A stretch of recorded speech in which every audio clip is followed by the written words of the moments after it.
ప్రభునందు ప్రియమైన దేవుని బిడ్డలారా, దేవుని మహా ఉన్నతమైన ప్రేమను బట్టి మరొకసారి మనం దేవుని సన్నిధానంలో చేరి దేవుని మాటలు వినే భాగ్యాన్ని దేవుడు మనకు కలిగించినందుకు మనం ప్రభువుని ఎంతగానో స్తుతించవలసిన వారమై ఉంటున్నాం.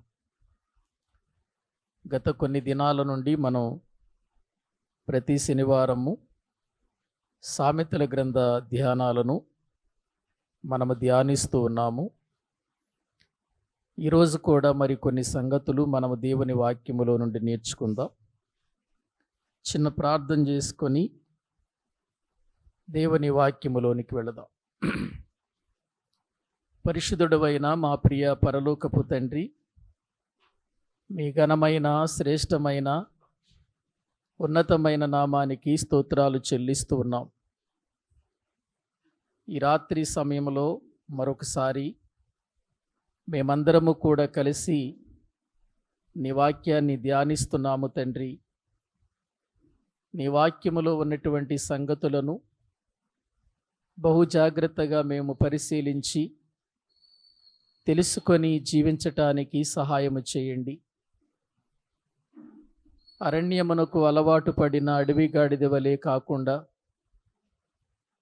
ఆత్మ సంబంధమైన విషయాలలో భయము భక్తి కలిగి నీ కొరకు బ్రతుకున్నట్లు, నీ చిత్తములో జీవించున్నట్లు నన్ను మమ్ములను మీరు సిద్ధపరచమని ప్రార్థిస్తున్నాము. వాక్యము బోధించే నేనైనా, వినేటువంటి ప్రజలైనా వాక్యానికి విలువనిచ్చి నీ వాక్యానికి భయపడి లోబడి మీ కొరకు బ్రతుకున్నట్లుగా మమ్మల్ని అందరినీ సిద్ధపరచమని ప్రార్థిస్తున్నాం. నీ వాక్యము మా లోపాలను ఎత్తిపెట్టి చూపిస్తూ ఉన్నప్పుడు నీ వాక్యము దగ్గరకు మా హృదయాలను తీసుకొని వచ్చి మీ సన్నిధిలో మేము నాయన ప్రార్థించి ఒప్పుకొని విడిచిపెట్టి నీ కొరకు బ్రతుకున్నట్లు సహాయము చేయండి. మా ప్రభు, మా రక్షకుడు, మీ ప్రియ కుమారుడైన యేసుక్రీస్తు ప్రభు పేరిట ప్రార్థించి స్తుతించి వేడుకుంటున్నాము తండ్రి. ఆమేన్.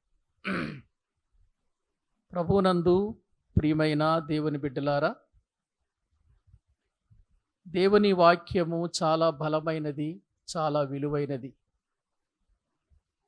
వాక్యము దగ్గరకు వచ్చినప్పుడు, వాక్యము వింటున్నప్పుడు వాక్యానికి లోబడాలి మనం.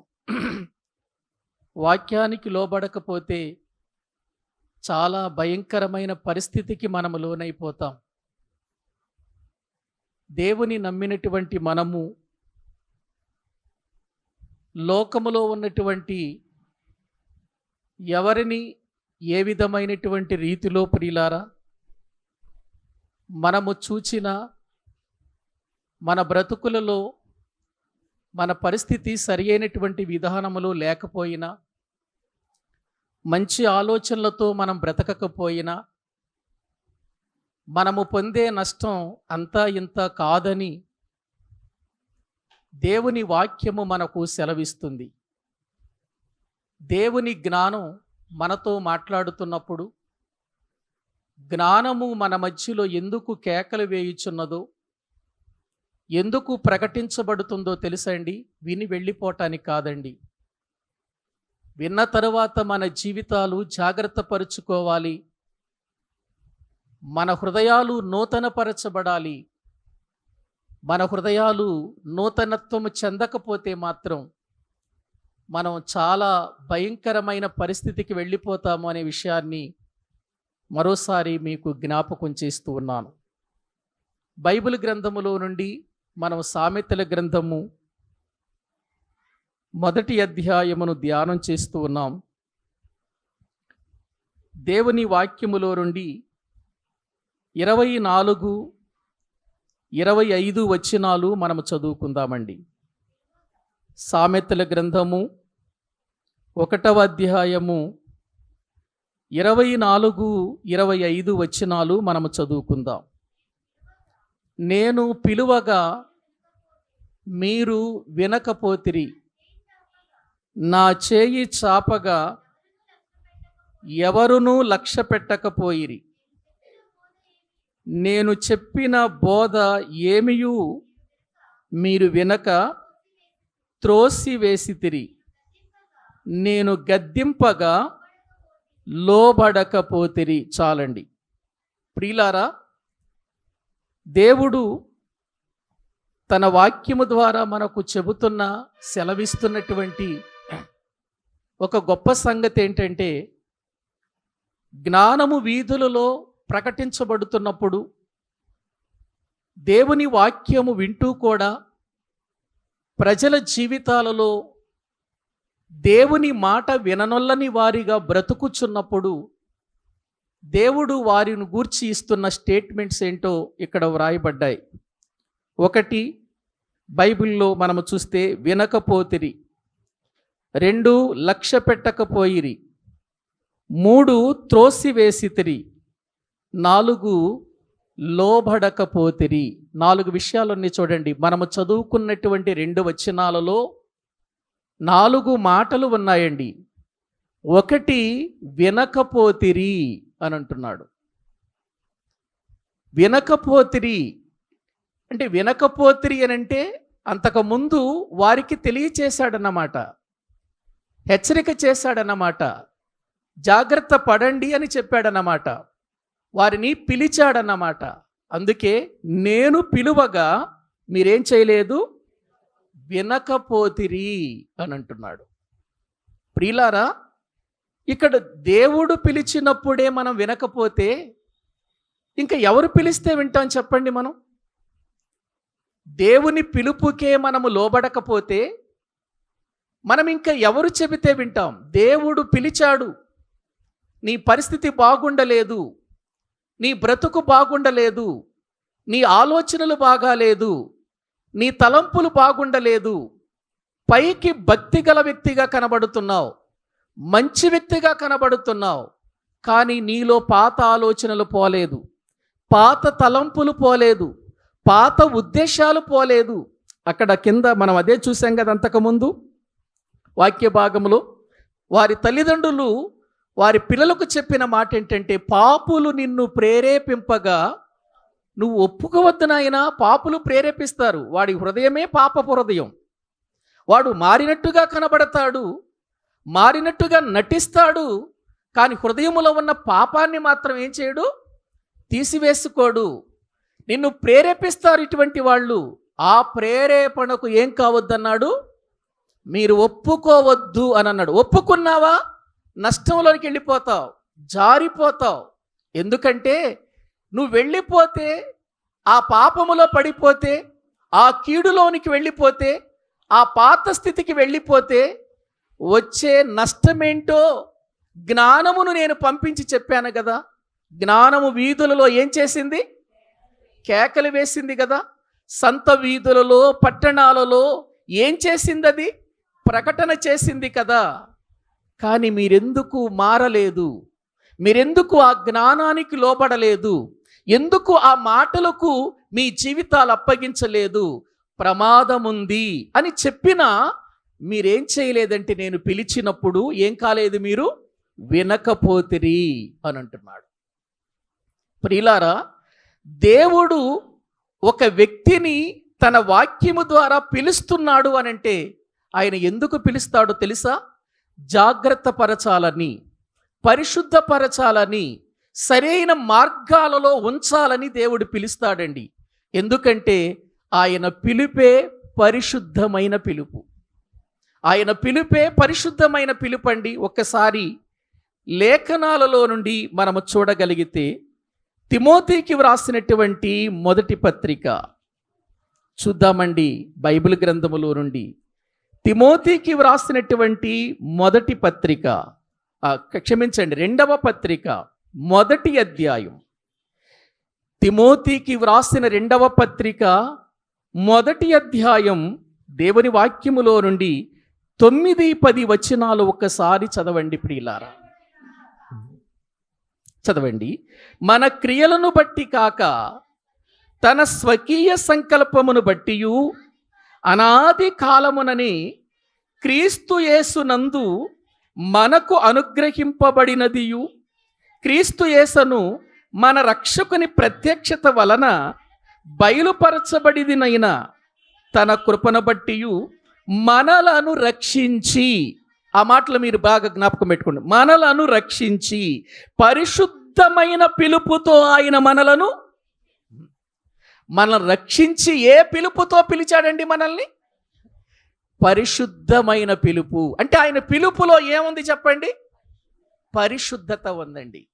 ఇప్పుడు చెప్పండి, రక్షించబడిన వారందరినీ దేవుడు పిలిచాడా? పిలిచాడు. ఎందుకు పిలిచాడు? ఎందుకు పిలిచాడండి? అది అలాగే ఉంచి తెస్సలోనికీయులకు రాసినటువంటి పత్రిక చూడండి ప్రియులారా. తెస్సలోనికీయులకు రాసినటువంటి మొదటి పత్రిక దేవుని వాక్యములో 4వ అధ్యాయము 7వ వచనాన్ని మనము చదువుకుందామండి. పరిశుద్ధులగుటకే దేవుడు మనలను పిలిచెను గాని అపవిత్రులుగా ఉండుటకు మనల్ని ఏం చేయలేదు ఆయన. ఎందుకు పిలిచాడండి దేవుడు? ఎందుకు పిలుస్తాడండి దేవుడు? నీ నుండి ఏదైనా ఆశించి పిలుస్తాడా? నువ్వేదైనా ఆయనకి ఇస్తావని పిలుస్తాడా ఆయన? లేదండి. ఎందుకు పిలుస్తాడు ఆయనంటే, అసలు ఆయన పిలుపులోనే పరిశుద్ధత ఉంది. మనల్ని పిలిచినటువంటి దేవుడు ఎందుకు పిలిచాడంటే పరిశుద్ధులగుటకే పిలిచాడండి మనల్ని. అపవిత్రులు అవ్వటానికి పిలవలా. అసలు అపవిత్రతలో ఉన్నప్పుడేగా మనల్ని పిలిచింది. అపవిత్రతలోనికి వెళ్ళకూడదనేగా పిలిచింది. ప్రియులారి కారణం ఏంటంటే తెస్సలోనికే సంఘంలో ఉన్నటువంటి కొంతమంది వాళ్ళ జీవితాలలో ఎలా ఉంటారు? కామాతాప్తులై ఉంటున్నారట. పైన చూడండి వాక్య భాగములో మనము చూస్తే 4వ వచనాన్ని చదువుకుందాం. మీలో ప్రతి వాడును దేవుని ఎరుగని అన్యజనుల వలె, ఏమండి కామాభిలాష ఎవరికి ఉంటుందండి? కామాభిలాష ఎవరికి ఉంటుంది? పాపం చెయ్యాలనే తపన ఎవరికి ఉంటుంది? పాపపు కోరికలు ఎవరికి ఉంటాయి? పాపపు ఆశలు ఎవరికి ఉంటాయి? అన్యజనులకు అన్నాడు చూడండి. అన్యజనుల వలె మీరు ఏం కాకూడదన్నాడు చెప్పండి?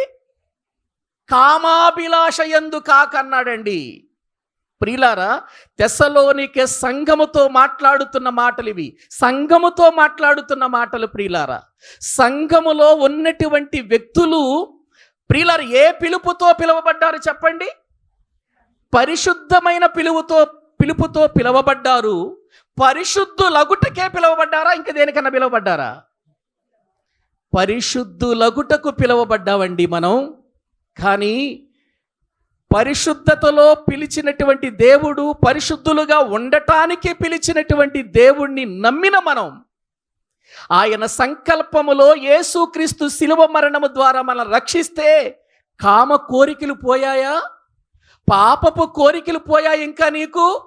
పైకి భక్తి పరులుగా, పైకి మంచి వాళ్ళగా, పైకి దేవుని పిల్లలుగా నటిస్తూ బ్రతుకుతున్నావు కదా నువ్వు. జాగ్రత్త. ఏమనుకుంటున్నావు దేవుడంటే? దేవుడితో పెట్టుకోవద్దు. మనుషులతో పెట్టుకున్నా పర్వాలేదు, దేవుడితో పెట్టుకున్నావనుకో ఎక్కడ కొడతాడో తెలియదు, ఎప్పుడు కొడతాడో తెలియదు, ఎలా కొడతాడో తెలియదు. ప్రియులారా, మనల్ని పిలిచింది పరిశుద్ధ పిలుపుతో పిలిచాడు. పరిశుద్ధులగుటకు పిలిచాడు. కామాభిలాష యందు కాక, చదవండి, పరిశుద్ధత యందును ఘనత యందును తన ఘటమును ఎట్లు కాపాడుకొనవలెనో అది ఎరిగియుండుటయే దేవుని చిత్తం. చూడండి, మీలో ప్రతివాడును దేవుని ఎరుగని అన్యజనుల వలె కామాభిలాష యందు కాక పరిశుద్ధత యందు. కామాభిలాష ఉండకూడదు దేవుని పిల్లలకి. పిలిచిన పిలుపెటువంటిది? పరిశుద్ధమైన పిలుపు. పరిశుద్ధులగుటకు పిలిచాడు కానీ కామాభిలాషతో బ్రతకటానికి కాదు. నేటి సంఘాలలో ఇటువంటి పరిస్థితులు కూడా జరుగుతున్నాయండి. ఇటువంటి వాళ్ళు కూడా కనబడుతున్నారు ప్రియులారా. చెడిపోయే వాళ్ళు కొంతమంది అయితే, చెడగొట్టే వాళ్ళు కొంతమంది అయితే, సంఘాలలో జరుగుతున్నటువంటి అపవిత్రమైన కార్యాలను బట్టి సమాజం ప్రియులారా ఈ రోజున క్రైస్తవ్యాన్ని ప్రియులారా అవమానపరుస్తుందండి. క్రైస్తవ్యాన్ని అవమానపరుస్తుంది.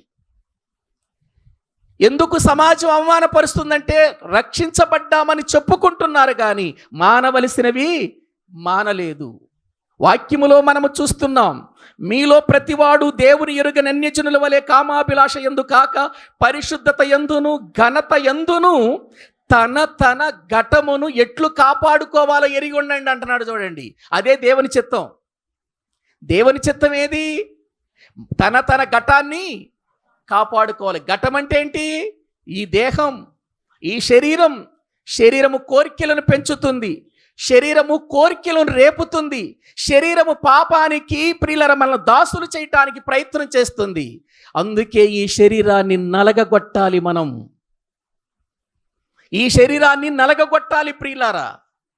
భక్తుడైనటువంటి ప్రియులార పౌలు గారు మాట్లాడుతూ, ఇతరులకు ప్రకటించిన తరువాత నేను భ్రష్టుడునై పోదునేమోనని నా శరీరమును నేనేం చేస్తున్నానంటున్నాడు, నలగగొట్టుకొని దాన్ని లోపరుచుకుంటున్నాను అని అన్నాడు. చూడండి, కొరింథీయులకు రాసిన పత్రిక అనుకుంటాను. ప్రియులారా, ఒక్కసారి దేవుని వాక్య భాగములో మనము చూడగలిగితే వ్రాయబడినటువంటి మాటలను ప్రియులారా మనము చూద్దామండి. కొరింథీయులకు రాసినటువంటి ప్రియులారా వాక్య భాగములో మనము చూస్తే వ్రాయబడినటువంటి మాటలను ఒకసారి చూద్దామండి. కొరింథీయులకు రాసిన మొదటి పత్రిక 9వ అధ్యాయము 27వ వచనం చదవండి. కొరింథీయులకు రాసిన మొదటి పత్రిక 9వ అధ్యాయము 27వ వచనం. గాలిని కొట్టినట్టు నేను పోట్లాడుట లేదు గాని ఒకవేళ ఇతరులకు ప్రకటించిన తర్వాత నేనే భ్రష్టుడినై పోదునేమో అని నా శరీరమును నలగగొట్టి దానిని ఏం చేస్తున్నాను, శరీరాన్ని ఏం చేస్తున్నాడట, నలగొడుతున్నాడు. ఎందుకు నలగొడుతున్నాడు? భ్రష్టుణ్ణి చేయటానికి ప్రయత్నం చేస్తుంది శరీరం ఒక మనిషిని. పాపములోనికి లాగటానికి ప్రయత్నం చేస్తుంది, పాప కోరికలు పెంచుతుంది, మరిచిపోయిన వాటిని జ్ఞాపకం చేస్తుంది, విడిచిపెట్టిన వాటిని మళ్ళీ జ్ఞాపకం చేస్తుంది. దీన్ని నలగగొడుతున్నాను అంటున్నాడు, లోపరుచుకుంటున్నాను అంటున్నాడు. ఏమండి, మన శరీరాన్ని మనం ఏం చేయాలి చెప్పండి? లోపరుచుకోవాలండి. ఒక భక్తుడు ఒక మాట చెప్పాడండి.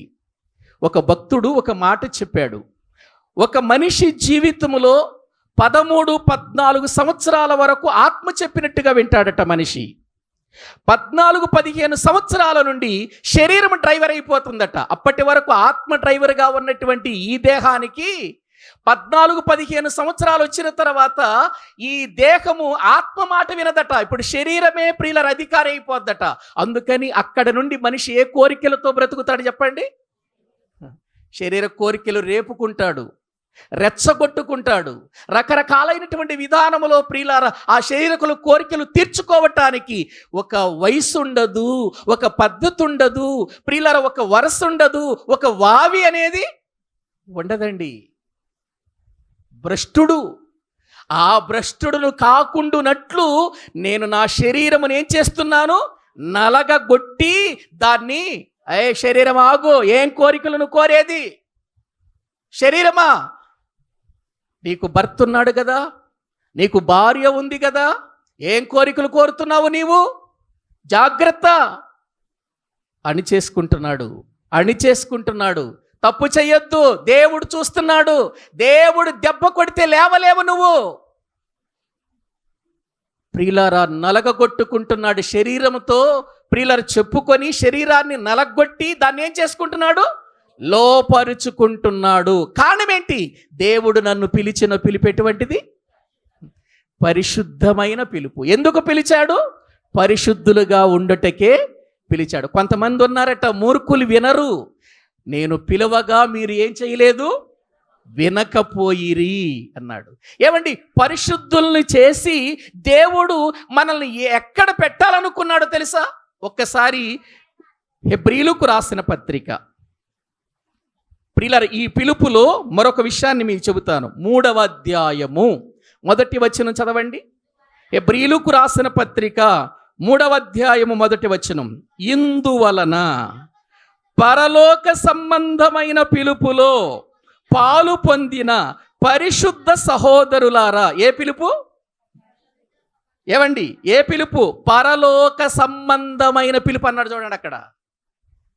ఏమండి దేవుడు మనల్ని పిలిచిన పిలుపు ఏమివ్వాలని పిలిచాడు మనల్ని? పరలోకం ఇవ్వాలని కదా పిలిచింది. పిలిచి పరిశుద్ధుల్ని చేసి ఈ పరిశుద్ధులకి ఏమి ఇవ్వాలనుకున్నాడు? పరలోకం ఇవ్వాలనుకున్నాడు. అందుకే ఇక్కడ ఏమంటున్నాడు? పరలోక సంబంధమైన పిలుపులో పాలు పొందిన పరిశుద్ధ సహోదరులారు. ఏ సహోదరులు? పరిశుద్ధ సహోదరులే ఎందులో పాలు పంపులు పొందుతారు? పరలోక సంబంధమైన పిలుపులో. ఏవండి ఎంత గొప్ప పిలుపు పిలిచినటువంటి దేవుణ్ణి మర్చిపోతున్నావా నువ్వు? ఎన్నిసార్లు నిన్ను ప్రాణాపాయము నుండి దేవుడు తప్పించాడు.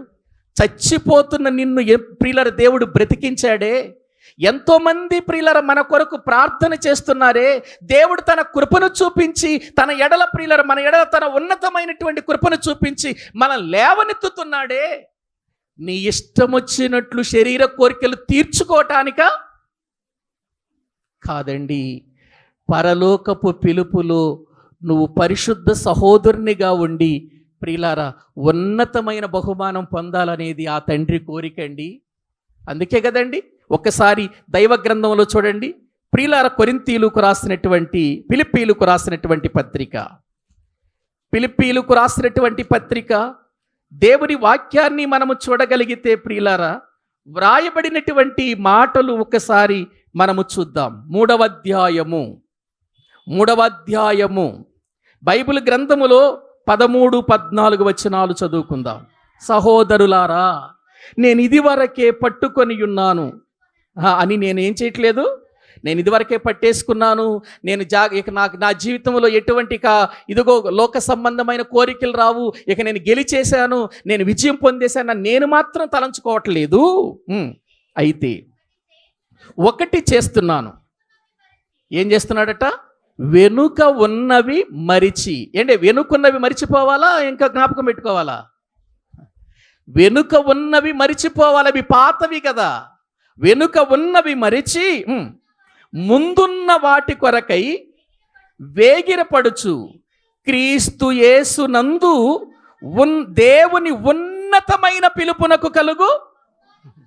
ఏవండి ఏ పిలుపిది? ఉన్నతమైన పిలుపు. దేనికోసం? బహుమానం కోసం.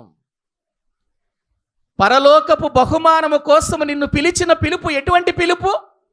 ఉన్నతమైన పిలుపు. ఏవండి పరిశుద్ధమైన పిలుపు. పరిశుద్ధులుగా ఉండుటకు పిలిచాడు. ప్రియులారా పరలోక సంబంధమైనటువంటి వ్యక్తిగా పరలోకానికి వెళ్ళటానికి పిలిచాడు. పరలోకములోనికి వెళ్ళిన నీవు బహుమానం పొందాలని ఉన్నతమైన పిలుపు పిలుస్తున్నాడు ఆయన. ఇంకా ఎంతకంటే ఆయనకి కావాల్సింది ఏంటి చెప్పండి? నీ నుంచి మన నుండి దేవునికి కావలసింది ఏంటి చెప్పండి ప్రియులారా? ఎందుకు మనము పాపములో ఉండగా ఇంత ప్రేమ మన ఎడల చూపించాడు? ఆ పాపాన్ని విడిచిపెట్టి రావాలనే కదా. ఆ పాపపు కోరికలు చంపుకుని రావాలనే కదా. పరిశుద్ధంగా ఉండటానికి కదా. పరిశుద్ధులుగా బ్రతకటానికి కదా. పరలోక సంబంధమైన వ్యక్తిగా నువ్వు జీవించాలని కదా. ఉన్నతమైన పిలుపునకు కలుగు బహుమానం పొందాలని కదండి ఆయన ఉద్దేశం.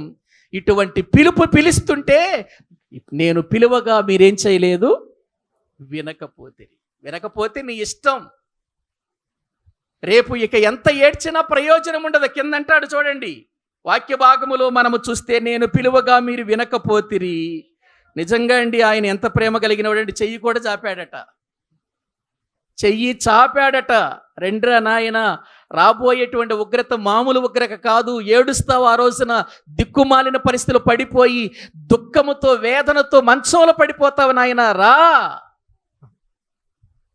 ప్రియులారా ఆయన చెబుతున్న మాటలు చూడండి ప్రియులారా. నేను చేయి చాపగా.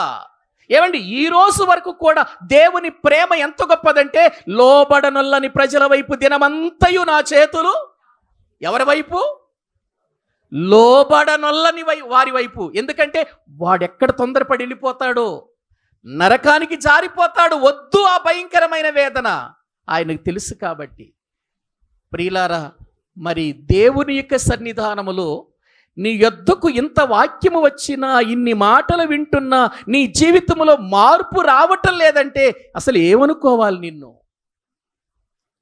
భ్రష్టుడు అనుకోవాలా, మూర్ఖుడు అనుకోవాలా, అహంకారి అనుకోవాలా, ఏమనుకోవాలి నిన్ను? దేవుడు చేతులు చాపాల్సిన అవసరం ఏంటి అసలు నీకు నాకు? చెప్పండి. మనకు దేవుడు చేతులు చాపాల్సిన అవసరం ఏంటి? పోరా, నీ బతుకు నువ్వు బతకరా, పోరా నరకానికి పోరా అని వదిలేస్తే మన బ్రతుకేమైనా ఉందా అండి? ఉందా? ఆలోచించండి. నేను పిలువగా వినకపోతిరి, నేను చేయ చాపగా లక్ష్య పెట్టలేదు, నేను చెప్పిన బోధ ఏమయో మీరు వినక త్రోసేశారు. అట్లాగే చెబుతారులే పాస్టర్ గారులు, బోధకులు అట్లాగే చెబుతారులే అని బోధను ఏం చేశారట? త్రోసివేసావా? బోధను త్రోసివేసావంటే ఎవరిని త్రోసేసినట్టు తెలుసా నువ్వు? దేవుణ్ణే త్రోసేసినట్టు. దేవుణ్ణే త్రోసేసినట్టు. బోధ కూడా నీకు ఎక్కట్లేదంటే దేవుణ్ణే త్రోసేసినట్టు ప్రియులారా. ఈ బోధ ఎంత గొప్పదో లేఖనాలు చదివితే ప్రియులారా మనకు అర్థమవుతుందండి. నేను బోధించాను, నా బోధన ఏం చేశారు మీరు? త్రోసివేశారు. చివరికి గద్దించాను, దెబ్బలు కొట్టాను, కొన్ని చిన్న చిన్న దెబ్బలు కొట్టి గద్దించాను.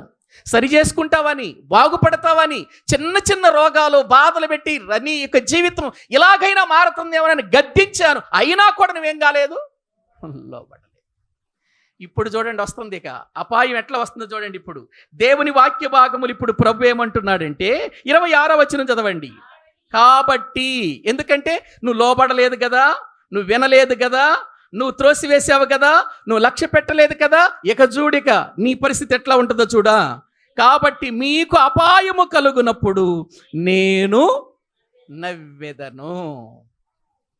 ఏంటట?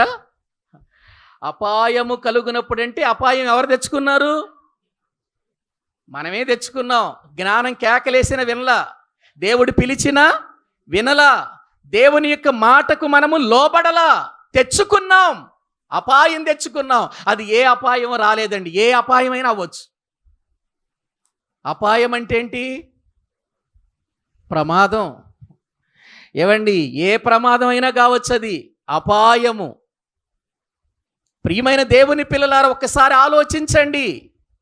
ప్రమాదాలలో ఎంతమంది మరణిస్తున్నారో మనకు తెలుసు, అపాయాలతో ఎంతమంది జీవితాలు కోల్పోతున్నారో తెలుసు. ఏముందండి, ఒక కాలో చెయ్యి తీసేశాడు అనుకో దేవుడు, ఎక్కడ ఉంటామండి మనం? ఎందుకు పనికి వస్తామండి చెప్పండి?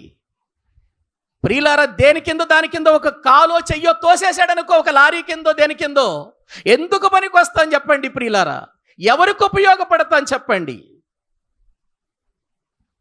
అపాయము వచ్చున్నప్పుడు అంటే వస్తుందా? వస్తుంది. అప్పుడు నువ్వు ప్రార్థన చేయమంటావే, అప్పుడు నన్ను పిలుస్తావే, అప్పుడు కేకలేస్తావే, అప్పుడు నేను కూడా నవ్వుతా. నేను పిలిచినప్పుడు నువ్వేం చేయలేదు, వినలేదు కదా, అప్పుడు నువ్వు కేకేస్తావు, దేవా నన్ను కాపాడు, నన్ను రక్షించు, నా పాపాలు క్షమించని అప్పుడు ఒప్పుకుంటావు. అప్పుడు ఇక పనికిరాదు. నీ పాపాలు క్షమించటానికి తెలిసి చేసిన దానికి క్షమాపణ లేదు బైబిల్లో, తెలియక చేసిన దానికి. ప్రియులారా, ఆ రోజుని కేకలు వేస్తే నిన్ను కాపాడేవాడుండడు, నిన్ను విమోచించేవాడుండడు, నీ దగ్గర కనీసం నీళ్లు తీసుకొచ్చి నీళ్లు తాగరనే వాళ్ళు ఉండరు. అపాయము నీ యొద్దకు వచ్చినప్పుడు నేను నవ్వెదను, నీకు భయము వచ్చినప్పుడు నేను అపహాస్యం చేస్తా. జ్ఞానంతో మాట్లాడిన మాటలు వినలేదుగా నువ్వు, నేను పిలిచిన పిలుపును అపహాస్యం చేసావు కదా నువ్వు, నీకు అపాయం వస్తుంది. ఆ అపాయాన్ని బట్టి భయము నిన్ను వెంటాడుతుంది. అపాయము వచ్చినప్పుడు మనిషిలో ఏమొస్తుందండి?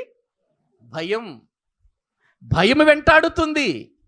భయము వెంటాడినప్పుడు ఆ భయముతో నీవు బ్రతుకుతూ జీవితములో నా బ్రతుకింతేనా, నా జీవితం ఇంతేనా, నాకు ఆశ్రయము లేదా, నాకెవరు సహాయకులు లేరా? లేరు. దేవుడే విడిచిపెట్టేస్తే ఇంకెవరిని కాపాడతారు చెప్పండి? దేవుడే వదిలేశాడు. దేవుడే వద్దనుకున్నాడు. ఇక నిన్ను దేవుడే వద్దనుకున్న తర్వాత మళ్ళీ నీ దగ్గరకు వస్తాడనుకుంటున్నావా? ఆయనకు ఒక పేరుంది, మనకి ఎప్పుడు ఆయన గురించి మనకు తెలిసింది ఏంటంటే ప్రేమామయుడు, కృపామయుడు, క్షమించేవాడు అనుకుంటున్నావా? ఇంకొకటి కూడా ఉంది, రోషము గల దేవుడు. ఎవరు అనుకుంటున్నారా ఆయన? రోషం లేదా? ఏమండి, రోషం పాశం లేనివాడు కదా ఆయన, రోషము గల దేవుడు ఆయన. నువ్వు పిలిచినప్పుడు రానప్పుడు, చేతులు చాపితే రానప్పుడు, మార్చుకోమని హెచ్చరిక చేస్తే గద్దింపుకు లోబడనప్పుడు, ఇప్పుడు ఆయన ఎందుకు రావాలి? ఆయన ఎందుకు వస్తాడు? మనిషికి 5 అడుగులు లేదో నీకే ఇంత ధీమా ఉంటే సర్వాంతర్యామి అయినటువంటి దేవునికి ఎంత ఉండాలి చెప్పండి. ఏమండి, 5 అడుగులు మనిషివి, 105 జ్వరం వస్తే తట్టుకోలేదు నీ బాడీ. ఎందుకు పనికిరాని నీ బాడీ, నీ శరీరం పాపానికి అప్పగించటానికి ఇష్టపడుతున్నావు కానీ దేవుని వాక్యానికి లోబట్టలేదు కదా. చేస్తాడు. నీ బాడీని ఎలా పిప్పి చెయ్యాలో దేవునికి బాగా తెలుసు. ఆ రోజు భయంతో బ్రతుకుతావు. నేను ఎప్పుడు పోతానో భయంతో బ్రతుకుతావు. అప్పుడు ఆయన అపహాస్యము చేస్తాడట. చదవండి తర్వాత. భయము మీ మీదికి తుఫాను వలె వచ్చునప్పుడు, సుడిగాలి వచ్చునట్లు మీకు అపాయము కలుగునప్పుడు. ఏమండి, సుడిగాలి చెప్పొస్తుందా? తుఫాను చెప్పొస్తుందా? చెప్పిరాదండి. అపాయము భయం కూడా అట్లాగే వస్తాయట. ఏవండి, మనము దేవుని మాట విననప్పుడు, దేవుని మాటకు లోబడనప్పుడు, మనలో ఉన్న ఆ పాపపు కోరికలు తీసివేసుకోకుండా పరిశుద్ధులుగా బ్రతకటానికి ప్రియులారా మనము ఇష్టపడనప్పుడు ఎక్కడో ఒక చోట దేవుడు ప్రియులారా భయాన్ని రప్పిస్తాడు. ప్రియులారా గమనించండి. ఒకరోజు నేను ఇక్కడే మన ప్రియులారా రోడ్డు మీద వెళుతూ ఉన్నాను. ఒక వ్యక్తి లారీ కింద పడిపోయాడు. ఎక్కడి వరకు పడిపోయాడు తెలుసా అండి? నడుమెక్కేసింది లారీ, టైర్ నడుము మీద ఆగిపోయింది. ఆగిపోతే అండి, ఒకవేళ ఆయన చాలా ధనవంతుడే అనుకుంటాను. ప్రియులారా బండి మీద వెళుతూ ఉన్నాడు, పడిపోయింది. ఎవ్వరు ప్రియులారా ఆ లారీ వాడు ఏం చేశాడంటే ఆపేసి పారిపోయాడు. చాలలో గుండట్టు పారిపోయాడు, కాలువ కట్టుకే పారిపోయాడు. జనమంతా కూడారు. ఇప్పుడు వాడిని తీయటానిక లారీ ముందు కదలదు, వాడిని లాగటానిక నడువు నలిగిపోయి ఉంది. బయటికి లాగితే మొక్కే వస్తాడు వాడు వచ్చిన వాళ్ళందరికీ దండం పెట్టయ్యా, నన్ను కాపాడండి అని ఏడుస్తున్నాడు. ప్రియులారా ఎవ్వరు పట్టించుకోవట్లేదు. ప్రియులారా చాలా మంది గుమ్ముగూడారు. చివరికి ప్రియులారా నేను కూడా ఉన్నా అక్కడ. ఇప్పుడు పట్టించుకోవటానికి, ఆ వ్యక్తిని లాగటానికి అవకాశం లేదు. ఒకవేళ లాగితే ఊడొచ్చేస్తాడు, నడుము వరకు ఊడొస్తాడు. ఇక ఊడొచ్చినట్టు బ్రతుకుతాడా? నలిగిపోయాడంతే. ప్రియులారా అలా వచ్చిన వాళ్ళందరిని అయ్యా నన్ను కాపాడండి ఏడుస్తున్నాడు. ప్రియులారా బ్రతిమలాడుతున్నాడు, కన్నీళ్లు కారుస్తున్నాడు. మనిషి చూస్తే చాలా జబర్దస్తిగా ఉన్నాడు. ప్రియులారా కాసేపు ఏడ్చాడు. ఆ శరీరములో ఉన్న రక్తమంతా క్రింద కారిపోతూ ఉంది. కొద్దిసేపటికి స్పృహ తప్పి కోల్పోయి పడిపోయాడు. ఈలోపు ప్రియులారా పోలీసులు రావటం, అంబులెన్స్కి ఫోన్ చేయటం, అంబులెన్స్ రావటం. తెల్లారి తెలిసింది నాకు జక్కంపూడి వ్యక్తి ఆయన చచ్చిపోయాడని. ప్రియులారా తుఫాను వలె వచ్చింది చూసారా భయం? అపాయము తుఫాను వలె వచ్చింది చూసారా? అది రావద్దని నేను బ్రతిమలాడుతున్నా. అది తెచ్చుకోవద్దండి మనం. ఆయన మాటకు లోబడాలండి మనం. అటువంటి తెచ్చుకోవద్దండి ప్రియులారా. అపాయము తుఫాను వలె వస్తుందట, సుడిగాలి వలె భయము వచ్చినప్పుడు నేనేం చేస్తాను? అపహాస్యం చేస్తానంటున్నాడు దేవుడు. చూడండి ప్రియులారా, ఏంటండి ఈ మాటలు వింటుంటే భయం కలగట్లేదా? ఏవండి కింద చూడండి, ఇంకొక మాట రాస్తాడు, మీకు కష్టమును దుఃఖమును ప్రాప్తించునప్పుడు నేను అపహాస్యము చేసేదను. మీకు కష్టమును దుఃఖము ప్రాప్తించునప్పుడు ఏమొస్తుందట?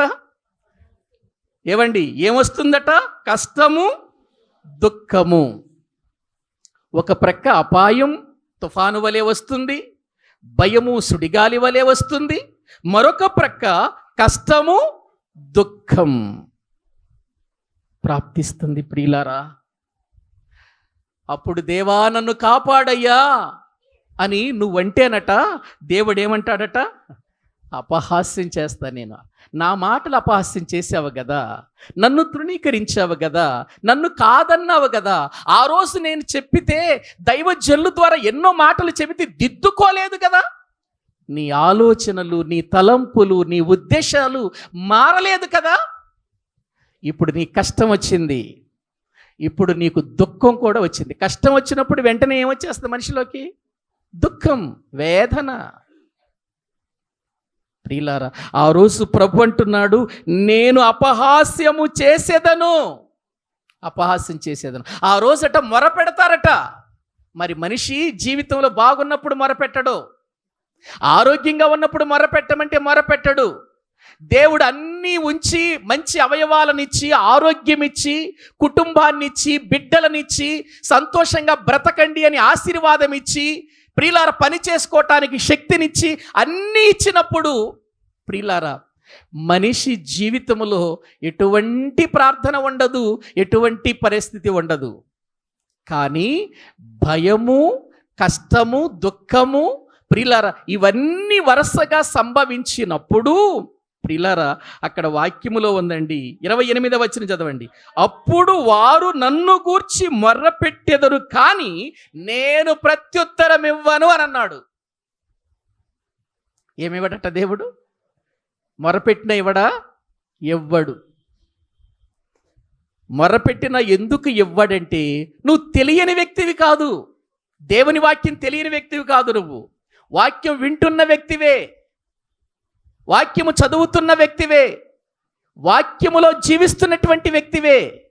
ప్రియమైన దేవుని పిల్లలారా, కాకపోతే వాక్యానికి లోబడటం లేదు, వాక్యానికి లోబడటం లేదు. మందిరానికి వచ్చిన తలంపులు మారటం లేదు, మందిరములో కూర్చున్న ఆలోచనలు మారటం లేదు, మందిరములో కూర్చున్నటువంటి ఆ పాత ప్రియుల తలంపులు పోవటం లేదు. అపాయము, కష్టము, భయము, దుఃఖము ఇవన్నీ నిన్ను వెంటాడతాయి. అప్పుడు మంచంలో పడి ఏడుస్తూ మొర్ర పెడతావట. అప్పుడు అంటున్నాడు దేవుడు, నేను ఉత్తరం ఇయ్యను అన్నాడు. ఏమండి, ఆ పరిస్థితికి వెళ్ళిపోదామా? చెప్పండి, ఆ స్టేజీకి వెళ్ళిపోదామా? ఈరోజు ఆరోగ్యంగా సంతోషంగా ఉన్నాము అని అనుకోవచ్చు మనం. దేవుని యొక్క మాటలకు లోబడి బ్రతకకపోతే, పరిశుద్ధంగా జీవించకపోతే, పరిశుద్ధమైన పిలుపులో పాలు పంపులు పొందకపోతే ఉన్నతమైన బహుమానం ఉంది కాబట్టి నేను భూమి మీద జాగ్రత్తగా బ్రతకాలి, నేను రక్షించబడిన వ్యక్తిని, మారు మనసు పొందిన వ్యక్తిని, వాక్యము వింటున్న వ్యక్తిని, నేను బాగుండకపోతే, నా జీవితం బాగుండకపోతే నేను భయంకరమైన స్థితికి వెళ్ళిపోతాను. ఆ రోజు దేవుని యొక్క సన్నిధానములో నేను మొర్రపెట్టినా నేను వినను. ఆ రోజు శ్రద్ధ చూపిస్తారట. ఆ రోజు చూడండి, నన్ను శ్రద్ధగా వెదికెదరు కానీ, శ్రద్ధగా వెదుగుతారా? ప్రియులారా, శ్రద్ధగా పిలిచాడు కదా, శ్రద్ధ వహించే ఇవన్నీ వస్తాయని తెలిసే దేవుడు నిన్ను పిలిచాడు. వద్దురా, నీకు దుఃఖం వద్దు, నీకు భయం వద్దు, నీ ఇంట్లో నువ్వు ఏడుస్తూ బ్రతకొద్దు, మంచంలో ఉండి బ్రతకొద్దు, నువ్వు వేదనతో బ్రతకొద్దు, నీ జీవితం అలా కాకూడదు, నీ కాలో చెయ్య ఇరగకూడదు, నీ బ్రతుకు నాశనం కాకూడదు, అపాయం రాకూడదు, నీకు భయంకరమైన భయం రాకూడదు. రా, జ్ఞానముతో కూడిన మాటలు విని జాగ్రత్త పడు అని పిలిస్తే వినలేదుగా, గద్దింపుకు లోబడలేదుగా, చెయ్యి చాపగా లక్ష్య పెట్టలేదుగా. మరి ఎందుకుంటాడు దేవుడు? ప్రియమైన దేవుని పిల్లలారా, ఆలోచించండి. క్షమించేవాడు అనుకుంటూ బ్రతకకండి. క్షమించేవాడు ఎప్పటి వరకు క్షమిస్తాడు అనంటే, ప్రియులారా, నీ జీవితములో తెలియనటువంటి విధానములో కాలు జారి తప్పు చేసినప్పుడు క్షమిస్తాడు. ఇది తప్పు, ఇది చేస్తే నష్టం జరుగుతుంది, ఇది చేస్తే శిక్ష వస్తుందని తెలిసి కూడా, వాక్యము వింటూ కూడా బ్రతుకు మారకపోతే ఆ స్థితికి వెళ్ళిపోవలసింది. ప్రియులారా, దేవుని యొక్క ప్రియులారా కోపం ఎంత భయంకరమైందో తెలుసా అండి? వింటున్నాం కదండి, యోధా రాజులను గురించి వింటున్నాం, ఇజ్రాయేలు రాజులను గురించి వింటున్నాము కదండి. ఎవరిని విడిచిపెట్టాడు ఆయన్ని కాదన్న వాళ్ళని చెప్పండి.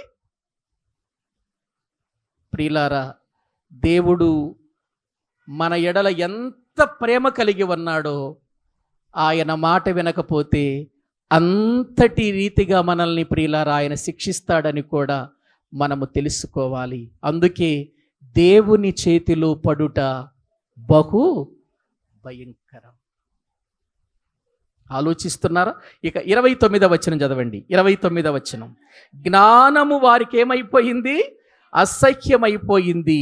యెహోవా యందు భయభక్తులు కలిగి ఉండుట వారికి ఇష్టము లేకపోయెను. నా ఆలోచన విననొల్లకపోయిరి. నా గద్దింపును వారు కేవలము ఏం చేశారు? తృణీకరించేశారు. ప్రియులారా, ఈ మాటలు ప్రియులారా చదువుతున్నప్పుడే నాకు భయం కలిగిందండి, భయం వేసిందండి. ఏంటి ప్రభువా, ఎంత భయంకరంగా ఉన్నాయి ఈ మాటలు? ఏమండి, ఎందుకంటే జ్ఞానము వారికి ఏమైపోయింది? అసహ్యమైపోయింది. జ్ఞానం అంటే ఎవరో చెప్పుకున్నాంగా. జ్ఞానం అంటే ఎవరండి? యేసుక్రీస్తే కదా. పిలువబడినటువంటి వారికి ఆయన దేవుని శక్తియు దేవుని మళ్ళీ చదవండి, వచ్చినాను ఒకసారి. కొరింథీయులకు రాసిన మొదటి పత్రిక 1వ అధ్యాయము. కొరింథీయులకు రాసిన మొదటి పత్రిక 1వ అధ్యాయము దేవుని వాక్యములో నుండి ప్రియులారా మనము 24వ వచనం చదువుకుందాం. ఆయన యూదులకు ఆటంకముగాను అన్యజనులకు వెర్రితనముగా ఉన్నాడు గాని యూదులకేమి, గ్రీసు దేశస్థులకేమి. ఎవరికట? పిలవబడిన వారికే అన్నాడా? వారికి అన్నాడా? మనం ఒక్క అక్షరాన్ని కూడా తీసేయకూడదు బైబిల్ గ్రంథంలో. పిలవబడిన వారికి అనలేదు అక్కడ, పిలువబడిన వారికే. అంటే ఇక వాళ్ళకి తప్ప. పిలువబడిన వారికే క్రీస్తు ఏంటంట చెప్పండి? దేవుని శక్తియు దేవుని జ్ఞానమునై ఉన్నాడు. దేవుని జ్ఞానం ఎవరు? క్రీస్తు. దేవుని శక్తి ఎవరు? క్రీస్తు. ఎవరికి ఆయన శక్తి? ఎవరికి ఆయన జ్ఞానం? పిలువబడిన వారికి, అంటే పిలుపుకు లోబడిన వారికి. ఏమండి, పిలిచినవాడు ఎటువంటి వాడు? నమ్మదగినవాడు కదా. పిలిచినవాడు నమ్మదగినవాడు. పిలుపు పరిశుద్ధమైనది. పిలుపు ప్రియులర పరలోక సంబంధమైనది. ఆ పిలుపు ఉన్నతమైనది. బహుమానము ఇవ్వాలని కోరుకుంటుంది ప్రియులారా. నిన్ను పరిశుద్ధుడిని చేసి ఆ పరిశుద్ధతలో నిలవబెట్టి ఆ పరిశుద్ధతలో నిన్ను జీవింపచేసి ఆ పరిశుద్ధతను బట్టి నీకు పరలోకాన్ని తీసుకుని వెళ్ళి అక్కడ ఏమివ్వాలనుకుంటుంది ఈ పిలుపు? బహుమానం ఇవ్వాలని కోరుకుంటుంది. కానీ ఆ పిలుపుకు లోబడకపోతే, ఆ పిలుపుకు ప్రియులారా మన జీవితాలు అప్పగించకపోతే, చెయ్యి చాపినప్పుడు చేతిలోనికి రాకపోతే అదే చెయ్యి పైకెత్తుతాడు. చేతులు చాపుతామండి పిల్లల దగ్గరికి. చేతులు చాపటం అంటే ఎట్లా చాపుతాం? ఇలా చాపుతాం కదా. చేతిలోనికి రండి రండి అని పిలుస్తాం. పిల్లరా చేతిలోనికి రాకపోతే ఎట్లా ఎత్తితే చెయ్యి? ఎట్లా ఎత్తితే అర్థం ఏంటికా? దెబ్బ పడబోతుంది అని అర్థం. ఇప్పుడు చెప్పండి, దేవుడు ఇలా ఉన్నప్పుడే ఆయన చేతుల్లోకి వస్తావా? చెయ్యి ఎత్తిందాకా ఆగుతావా? ఎత్తాడంటే ఆయన దెబ్బ మామూలు దెబ్బ కాదు. ఏవండి, ఆయన దెబ్బ మామూలు దెబ్బ కాదండి. దెబ్బ కొడితే మళ్ళీ తిరిగి నీవు కోలుకోలేవు. ఏమనుకుంటున్నావు? దేవుడంటే, భక్తి అంటే ఏదో మందిరానికి వచ్చి 4 పాటలు పాడి, ఏదో కాసేపు కూర్చొని దేవుని మాటలు విని, ఏదో 4 మాటలు విని కాసేపు ప్రార్థన అందరితో కూడా కలిసి ప్రార్థన చేసి వెళ్ళిపోదాం, మనం ఎట్లా బ్రతికినా పర్వాలేదు బయటికి వెళ్ళిన తర్వాత అనుకుంటున్నావా? జాగ్రత్త. ఈ దినాన్న దేవుడు అందరితో మాట్లాడుతున్నాడని తెలుసుకో. అందరిలో నువ్వు కూడా ఉన్నావన్న సంగతి తెలుసుకో. దేవుడు పక్షపాతి కాడు. పాస్టర్ గారని, సంఘ పెద్దని, విశ్వాసులని ఆయనకి తేడా ఏమీ ఉండదు. ఉండదు ప్రియులారా. ఎవరైనా ఆయన దృష్టిలో ఆయన మాట వినకపోతే ప్రియులారా ఆయన విధానం అంతే ప్రియులారా. వాక్యములో మనము చూస్తున్నామండి. వారు దేవుని జ్ఞానమును ప్రియులారా వారి మధ్యలోనికి వచ్చినప్పటికీ కూడా వారికి అది అసహ్యమయ్యిందట. ఏముందని అసహ్యమయ్యిందండి వీళ్ళకి? దేవుడు అసహ్యమయ్యాడా? పోయిన వారములో చెప్పుకున్నాం మనం. సర్వశక్తుడగు వానిని మేము సేవించుట వలన మాకేమి లాభము, ఆయనకు ప్రార్థన చేయుట వలన మాకేంటి లాభం అని అనుకున్నారు కదా ప్రియులారా. మళ్ళీ ఒక్కసారి చదువుతారా వచనాన్ని? చూడండి, యోబు గ్రంథం దేవుని వాక్యములో నుండి యోబు గ్రంథం చదవండి ఒక్కసారి. 21వ అధ్యాయం 21వ అధ్యాయము 13వ వచనము నుండి చదవండి. వారు శ్రేయస్సు కలిగి తమ దినములు గడుపుదురు, ఒక్క క్షణములోనే పాతాళమునకు దిగుదురు. వారు ఏమంటున్నారంటే, నీ మార్గములను గూర్చిన జ్ఞానము మాకు అక్కర్లేదా? చూడండి ఎలాగ ప్రియులారా దేవుని మాటల్ని, దేవుని వాక్యాన్ని ఎలా నెట్టేస్తున్నారు చూడండి. వారు నీ మార్గములను గూర్చిన జ్ఞానం మాకు వద్దంటున్నారు. చదవండి. నీవు మమ్మల్ని విడిచిపొమ్మని దేవునితో చెప్పుదురు, మేము ఆయన్ని సేవించుటకు సర్వశక్తుడకు వాడెవడు, మేము ఆయన గురించి ప్రార్థన చేయుటకు మాకేమి లాభము కలుగునని వారు చెప్పుదురు. వారి క్షేమము వారి చేతిలో ఉందా? వారి క్షేమము వారి చేతిలో లేదు. మన క్షేమం మన చేతిలో ఉందా? మనందరి క్షేమం ఎవరి చేతిలో ఉంది? దేవుని చేతిలో ఉంది. వదిలేశాడంటే ఎందుకు పనికిరాం మనం? వదిలేస్తే ఎందుకు పనికిరాం ప్రియులారా? గమనించండి, వారి క్షేమము వారి చేతిలో లేదు. వారి క్షేమము వారి చేతిలో లేదు. వారి క్షేమం వారి చేతిలో లేదు. కానీ వాళ్ళు ఏం మాట్లాడుతున్నారు? క్షేమమిచ్చేటువంటి దేవుని మార్గములను గురించిన జ్ఞానం మాకు అక్కరలేదు. దేవుని గూర్చి ప్రియులార సర్వశక్తుడకు దేవుణ్ణి సేవించుటకు అసలు ఆయన ఎవరో? ఆయనకు ప్రార్థన చేయటం వల్ల మాకేంటి లాభం? లాభం లేదా? ప్రార్థన చేయటం వల్ల లాభం లేదా?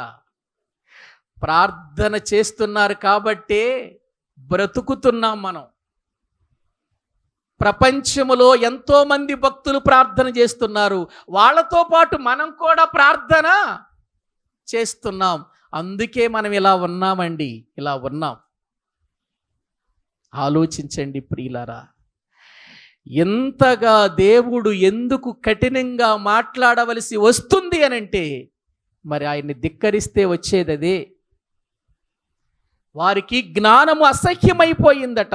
యెహోవా యందు భయభక్తులు కలిగి ఉండుట అసలు వాళ్ళకి ఇష్టమే లేకపోయిందా? యెహోవా యందు భయభక్తులు కలిగి ఉండటం ఇష్టం లేదా? చెప్పాంగా, యెహోవా యందు భయభక్తులు కలిగి ఉండటం ఏంటో మనం ముందే చెప్పుకున్నాం, ముందు వచనాల్లోనే చెప్పుకున్నాం. యెహోవా యందు భయభక్తులు కలిగి ఉండటం అంటే ఏంటో ప్రియులారా. యెహోవా యందు భయభక్తులు కలిగి ఉండటం ఏంటో, ఎలా ఉండాలో, ఉంటే వచ్చే లాభాలేంటో, రాకపోతే వచ్చే నష్టాలేంటో కూడా చెప్పుకున్నాం. కానీ వీళ్ళకట ఇష్టం లేదట. ఏమిష్టం లేదు? యెహోవా యందు భయభక్తులు కలిగి ఉండటం ఇష్టం లేదా? అదేంటండి అసలు? భయభక్తులు కలిగి ఉంటే కదా మన జీవితాలు బాగుపడేది. భయభక్తులు కలిగి ఉంటే కదా మన బ్రతుకులు బాగుపడేది. భయభక్తులు లేకపోతే ఎలా వస్తుందండి? వారికి ఇష్టము లేదు, నా ఆలోచన విననొల్లకపోయిరి, నా గద్దింపును వారు కేవలము తృణీకరించిరి. నేను గద్దించినప్పుడు నా గద్దింపును ఏం చేశారు వీళ్ళు? తృణీకరించారు. మరి ఎలా వింటాడు వీళ్ళ ప్రార్థన? తృణీకరించిన వాళ్ళ ప్రార్థన, అపహాసం చేసిన వాళ్ళ ప్రార్థన, దేవుని మాట విననోళ్ళ ప్రార్థన. ఏవండి, ఎలా వింటాడు ఆయన ప్రార్థన? ఎలా వింటాడు చెప్పండి? ఏవండి, విలాపవాక్యముల్లో ఒక మాట అంటాడు చూడండి ప్రియులారా. వాక్య భాగములు మనము చూడగలిగితే, విలాపవాక్యముల గ్రంథం, దేవుని వాక్యాన్ని ప్రియులారా మనము చూడగలిగితే, అక్కడ వ్రాయబడినటువంటి ప్రియులారా కొన్ని మాటలను నేను మీకు తెలియచేస్తాను చూడండి. విలాపవాక్యముల గ్రంథము దేవుని వాక్యములో నుండి మూడవ అధ్యాయము చూడండి, దేవుడు ఎలా వస్తున్నాడో చెప్పండి. 41వ వచనము నుండి చదువుకుందాం. ఆకాశమందున్న దేవుని తట్టు మన హృదయమును మన చేతులను ఎత్తికొందము. మేము తిరుగుబాటు చేసిన వారము, ద్రోహులము, నీవు మమ్మను క్షమింపలేదు. కోపము ధరించిన వాడవై నీవు మమ్మను తరుముచున్నావు, దయదలచక మమ్మును చంపుచున్నావు. మా ప్రార్థన నీ యొద్ద చేరకుండా నీవు మేఘము చేత నీవేం చేస్తున్నావు? దేవుడట మన ప్రార్థన ఆయన దగ్గరకు రాకుండా మేఘాన్ని కప్పేసుకున్నాడట. ఏం చేశాడండి? మన ప్రార్థన వినకుండా మేఘాన్ని వద్దురా బాబు మీ ప్రార్థన నాకు. ఈరోజు వచ్చి మేము ద్రోహులం, మేము పాపులం, మేము తప్పు చేశాం, మమ్మల్ని క్షమించమని అంటున్నారు మీరు. ఈరోజు వచ్చి మీరు ఎందుకు? బాధ వచ్చింది కాబట్టి, కష్టం వచ్చింది కాబట్టి, వేదన కలిగింది కాబట్టి, దుఃఖము కలిగింది కాబట్టి ఈరోజు వచ్చి అంటున్నారా? వద్దు, అసలు మీ ప్రార్థన నేను విననని మేఘమును ఏం చేసుకున్నాడట? ప్రార్థన వినకుండా. మళ్ళీ చదవండి, వచ్చిన 44 వచనం. మా ప్రార్థన నీ యొద్ద చేరకుండా నీవు మేఘము చేత నిన్ను కప్పుకొని ఉన్నావు. అదేంటండి? ప్రార్థన వినకుండా మేఘాన్ని కప్పేసుకున్నాడట. ఎందుకు కప్పేసుకున్నాడు? ఎవరండి వీళ్ళెవరండి? ఈ ప్రజలు ఎవరండి? ఇశ్రాయేలీలే కదండి, దేవుని నమ్మిన వాళ్లే కదండి వీళ్ళు. దేవుని నమ్మినటువంటి వీళ్ళు ప్రియులారా, దేవుని దగ్గరకు వచ్చి మన హృదయాలు దేవుని దగ్గర ఎత్తుకుందాం రండి, మనం ద్రోహం చేశాం, మనము దేవుని యొక్క దృష్టిలో తప్పు చేశాం, మనము ద్రోహం చేసి ఇదిగో ఈ శిక్షకు గురైపోయాము, రండి వెళ్ళి ప్రార్థన చేద్దామని వాళ్ళు మోకరిస్తేనట, దేవుడు వారి ప్రార్థన వినకుండా ఏం చేశాడట? మేఘమును కప్పుకున్నాడు. ప్రియులారా, ఆలోచించండి. ఈ రోజున నీ ప్రార్థన దేవునికి వినబడుతుందా? నీ ప్రార్థన దేవుడు వింటున్నాడా? నీ ప్రార్థనకు జవాబు వస్తుందా? రావటం లేదా? ఒకవేళ దేవుడు నీ ప్రార్థన వినకుండా తన చెవులు మూసుకున్నాడా? లేదు, కప్పుకున్నాడా మేఘాన్ని? దేవుడు ప్రార్థన వింటాడని ఇప్పటి వరకు విన్నాం. ఇప్పుడేమంటున్నాడు? విననంటున్నాడు. వినకుండా ఏం చేశానంటున్నాడు? అందరు ప్రార్థన వినడు ఆయన, పాపుల మనవి ఆయన ఆలకించడు అని బైబిల్ చెబుతుంది కదా. పాపులంటే ఎవరు? రక్షణ పొందనోళ్ళు అనుకుంటున్నారా? రక్షణ పొందనోళ్ళు అనుకుంటున్నారండి పాపులంటే? రక్షణ పొందిన పాపులు లేరా? రక్షణ పొందిన పాపులు లేరా? ఉన్నారు. కనపడరు దొంగల వాళ్ళు, మహా దొంగల వాళ్ళు. పైకి భక్తి పరులుగా కనబడతారు, పైకి మంచి వాళ్ళలా కనబడతారు, పైకి భక్తి కలిగినటువంటి వారిగా కనబడతారు, లోపలంతా కుళ్ళు కుచితం పాపముతోని నిండుంటారు, పాపపు ఆలోచనలతోని. ఇటువంటి వారి ప్రార్థన దేవుడు వినడు. ప్రార్థన వినకపోతే మనకు క్షేమం ఎక్కడి నుంచి వస్తుంది? ప్రార్థన వినకపోతే క్షేమం ఎక్కడి నుంచి వస్తుంది మనకి? చెప్పండి ప్రియులారా. మనం బ్రతికి ఉన్నామంటే ప్రార్థన కారణం కాదా? ఆలోచించండి ప్రియులారా. ఒక్క మాటలో చెప్పాలంటే, మనం చేసేటువంటి ప్రార్థన కంటే తండ్రి అయిన దేవునికి తన కుడిపార్శ్వమును కూర్చుని యేసు ప్రభువారు మన పక్షంగా ఏం చేస్తున్నాడు? విజ్ఞాపన చేస్తున్నాడు. ఆయన ప్రార్థన బట్టి మనం బ్రతుకుతున్నామండి. నీ విషయంలో ఆయన ఆమేన్ అన్నాడు అనుకో ప్రార్థన, నీ బ్రతుకు కూడా ఆమేన్. అంతే. ఆయన నీ విషయంలో ప్రార్థన చేయటం ఆపేశాడు అనుకో, ఆమేన్ అన్నాడు అనుకో, ప్రార్థన అయిపోయింది. ఇక నీ విషయంలో నువ్వు ప్రార్థన అయిపోయింది కాబట్టి ఇక నువ్వు భూమి మీద ఉండటానికి వీల్లేదు. ప్రియులారా, భక్తి అంటే ఏదో మందిరానికి వెళ్ళి రావటం కాదండి. దేవుని మాటకు మనము లోబడాలి ప్రియులారా. ఎప్పుడు వినే వాక్యమే కదా, ఎప్పుడు వినే మాటలే కదా, ఎప్పుడు వినేటువంటి బైబిలే కదా అని అనుకుంటున్నారేమో. ప్రియులారా, దేవుడు ఏ వాక్యము మన హృదయంలో చేరుతుందో, ఏ మాటలు మన హృదయంలో చేరుతున్నాయో, ఎలా బ్రతుకుతున్నామో, మన బ్రతుకు రహస్యాలన్నీ ఎరిగినవాడండి. ఎరిగినవాడు. ఎరిగే మనతో మాట్లాడతాడండి, ఎరిగే మాట్లాడతాడు. ప్రియులారా గమనించండి, మన బ్రతుకులు ఎరిగి మాట్లాడతాడు దేవుడు. కాబట్టి మనలను మనము దేవుని దగ్గర తగ్గించుకొని జాగ్రత్త పడితే తప్ప మన బ్రతుకులు క్షేమకరమైన స్థితికి రావండి. అది తెలిసినటువంటి దావీదు అంటాడు, కృపాక్షేమములే నా వెంట వచ్చును అన్నాడు. ఎందుకన్నాడు? కృపాక్షేమములు ఆయనకెందుకు? ఆయన ఒక రాజు. రాజు చుట్టూ సెక్యూరిటీ ఉంటుందా? రాజుకు సెక్యూరిటీ ఉంటుందండి? ఉంటుందండి. సైన్యం ఉంటుందా? ఉంటుందండి. రాజుకు సైన్యం ఉంటుంది, సెక్యూరిటీ ఉంటుంది. ప్రియులారా గమనించండి, అతనికి ఏ కొదువ ఉండదు. కానీ అతడంటున్నాడు, వీళ్ళెవ్వరూ నాకు సెక్యూరిటీ కాదు, నీవే ప్రభుడవు, నీకంటే క్షేమాధారమైనది ఏది నాకు లేదు అన్నాడు. ప్రభువా, నా సైన్యం నాకు సెక్యూరిటీ కాదు. ప్రభువా, నా వెండి బంగారాలు నాకు సెక్యూరిటీ కాదు. నా ఆయుధాలు నాకు సెక్యూరిటీ కాదు. తండ్రి, నువ్వు తలుచుకుంటే లోకములో ఉన్న ఎంత సెక్యూరిటీ ఉంటే ఏం ప్రయోజనమయ్యా? ప్రభువా, మా జీవితాలు ఒక క్షణములో పాతాళానికి దిగిపోయేటట్టు చేస్తావయ్యా నువ్వు. కాబట్టి నేను తెలుసుకున్నానయ్యా, నా బ్రతుకులో నేను అర్థం చేసుకున్నాను. అందుచేత నా కాపరివి నీవే, నా కాపరివి నీవేనయ్యా. వీళ్ళు కాదయ్యా నన్ను కాచేవాళ్ళు, ఈ సైన్యం కాదయ్యా, ఈ వెండి బంగారాలు కాదయ్యా, లేకపోతే ఈ మహాపురము అనేటువంటి దావీదుపురము చుట్టూ ఉన్న ప్రహరీ కాదయ్యా నన్ను కాచి కాపాడేది, నువ్వయ్యా, నువ్వు కాపాడాలి నన్ను. అందుకే నేను చిరకాలము యెహోవా మందిరములో నివాసం చేస్తానయ్యా. ఎందుకంటే నేను దేవుని సన్నిధిలో బ్రతికితే, నీకిష్టమైన జీవితాన్ని నేను జీవిస్తే, నీకిష్టమైన బ్రతుకు నేను బ్రతికితే కృపాక్షేమాలు నా వెంట పంపిస్తావు కదా నాయన. అందుకే నిన్ను కాపరిని చేసుకున్నాను అన్నాడు. దావీదు లాంటి మహారాజే అంతగా దేవుని మీద ఆధారపడితే ఆప్టల్ నువ్వు నేనెంత చెప్పండి?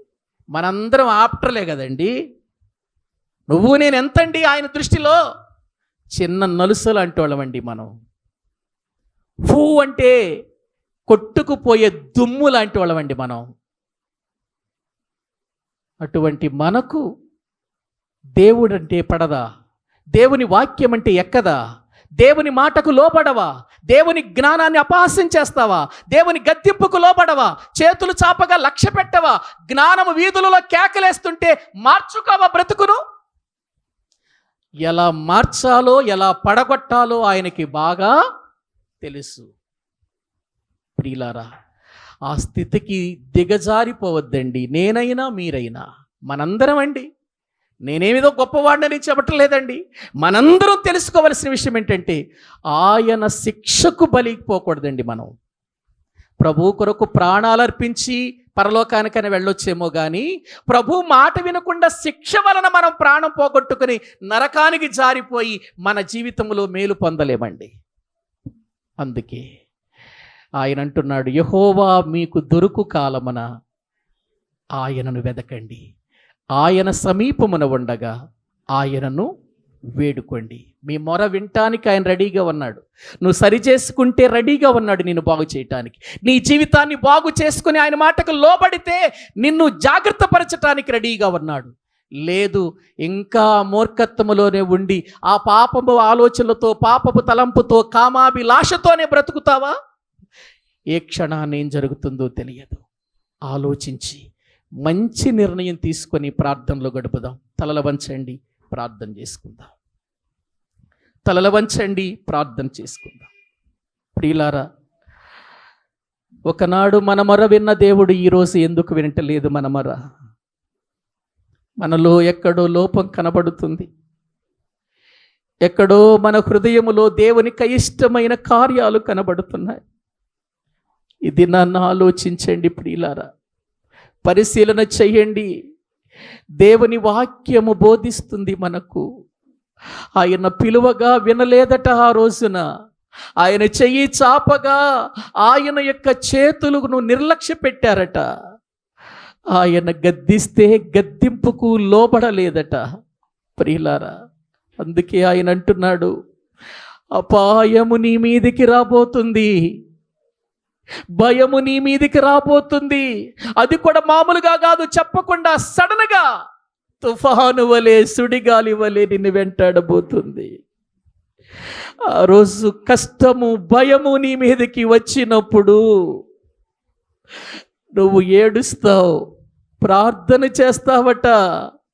కానీ నేను విననంటున్నాడు దేవుడు, నేను ప్రత్యుత్తరం ఇవ్వనంటున్నాడు, నన్ను శ్రద్ధగా వెతికినా నేను కనబడను అని అంటున్నాడు. ప్రియులారా, ఇది నాన్న దేవుని మాటలు వింటున్న మన జీవితాలలో మనం ఎలా ఉన్నాం? మన జీవితం ఎలాగుంది? మన బ్రతుకు ఎలాగుంది? ఎన్నో మాటలు వింటున్నాం. ప్రతి బుధవారం, ప్రతి శనివారం, ప్రతి ఆదివారం, ప్రతి కుటుంబ ప్రార్థనల్లో, ఎన్నో మీటింగుల్లో. ప్రియులారా, ఎన్ని మాటలు విన్నా దిద్దుకోవా, సరి చేసుకోవా? మళ్ళా పిలిచింది పరిశుద్ధుడండి. పరిశుద్ధమైన పిలుపుతో పిలిచాడు మనల్ని. పరిశుద్ధులుగా ఉండుటకు పిలిచాడు. పరలోకములో పాలు పంపులు పొందాలని పిలిచాడు. పర సంబంధమైన పిలుపండి ఇది, లోక సంబంధమైన పిలుపు కాదు. నువ్వు తన కుమారునిగా, కుమార్తెగా ఉన్నతమైన బహుమానం పొందాలని పిలిచాడు ఆయన. ఎంత ప్రేమ మన ఎడల చూపిస్తే మనం ఆయన్ని కాదనుకుంటున్నాం, ఆయన నెట్టేస్తున్నాం. ప్రియులారా, మన బ్రతుకులను నాశనం చేసుకుంటున్నాం. ఆ తర్వాత నువ్వు ఏడ్చినా, మనం ఎంతగా మొర్రపెట్టినా, మేము ద్రోహులమయ్యా ద్రోహులమయ్యా అని బాధ వచ్చినప్పుడు మొర్రపెట్టినా, ఆయన మన మొర వినకుండా ఆయన ప్రియుల మేఘమును కప్పుకుంటున్నాడట. వద్దు, నీ మొరొద్దు, నీ బ్రతుకు బాగాలేదు, నీ జీవితం బాగాలేదు, నీ తలంపులు బాగాలేదు, నీ ఆలోచనలు బాగాలేదు. మందిరానికి వచ్చి జ్ఞానమైన మాటలు వింటున్నావు కానీ నీ హృదయము సరైనదిగా లేదు దేవుని దృష్టిలో. ఒక్కసారి ఆలోచన చేద్దాం, పరిశీలన చేద్దాం ప్రియులారా. మళ్ళా మనము దేవునికి అప్పగించుకొని ప్రభు పాదాలు పట్టుకొని, ప్రభువా నా స్థితి ఎలా ఉంది, నా బ్రతికి ఎలాగుంది, నేనేమై ఉన్నాను, నాయన నీ మాటలకు లోబడే వ్యక్తినా లేక నీ మాటలను త్రోసివేసే వ్యక్తిగా నేనున్నానా? పరిశీలన చేసుకుందామండి. అందరము కూడా కొన్ని నిమిషాలు ప్రార్థనలో గడుపుదామండి.